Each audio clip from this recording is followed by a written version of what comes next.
The jihadists successfully took over the base, but they accidentally released a viral strain that should never have been created.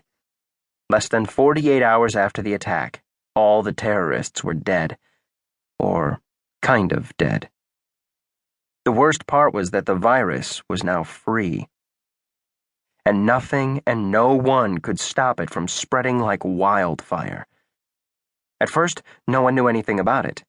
In the old, overconfident Europe, as well as in America and Asia, life went on calmly and peacefully.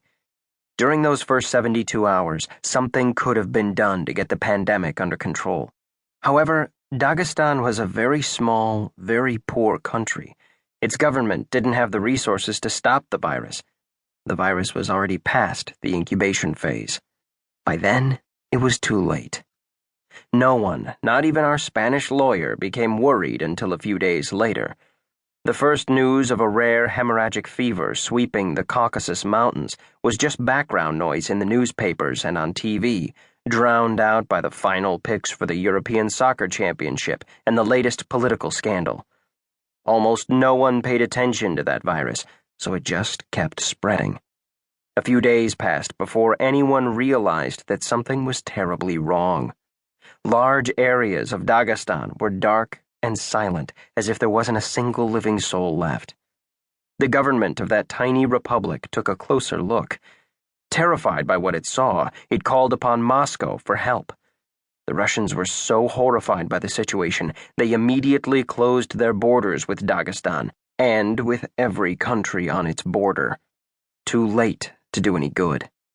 The news started filtering out to the rest of the world, sounding at first like confusing nonsense.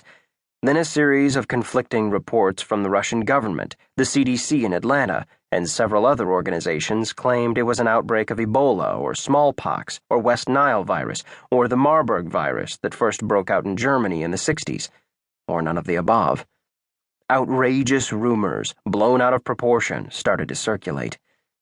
The shadow of darkness leapt from Dagestan to neighboring countries as refugees fled it, whatever it was.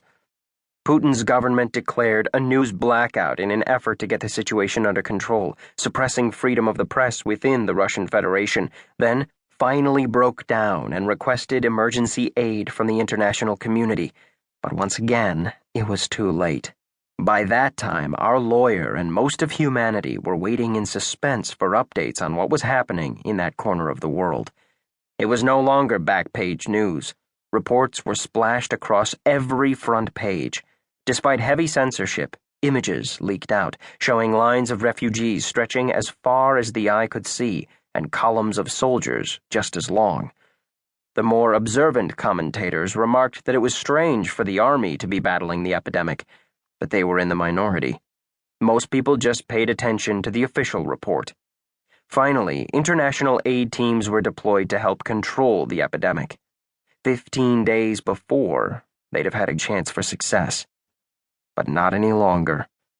A few days later, the epidemic went global when aid teams returned home, taking with them members of their group who'd been injured by those things. Although no one realized it, the pandemic was now definitely out of control. The logical thing would have been to eliminate anyone infected, since governments were beginning to understand what they were facing, but political interests and public opinion overrode common sense. The last chance to control the pandemic evaporated, and the virus began its deadly march, turning the pandemic into an apocalypse. At that point, our Spanish lawyer was as terrified as the rest of the world. Reports of the pandemic raged non-stop on newspapers, TV, radio, and the internet. He watched helplessly as the virus slowly gained ground day by day. Soon there was no news from Dagestan. Russia went dark a few days later, then Poland, Finland, Turkey, Iran, and on throughout every country in the world. Most European countries sealed off their borders and declared martial law, but the virus spread like an oil spill across the planet. In an unprecedented move, the European Union unanimously agreed to form a single office of crisis management that continued to keep a tight grip on information and doled out the news in dribs and drabs. But reports kept turning up on the internet. There were almost as many theories and unsettling rumors.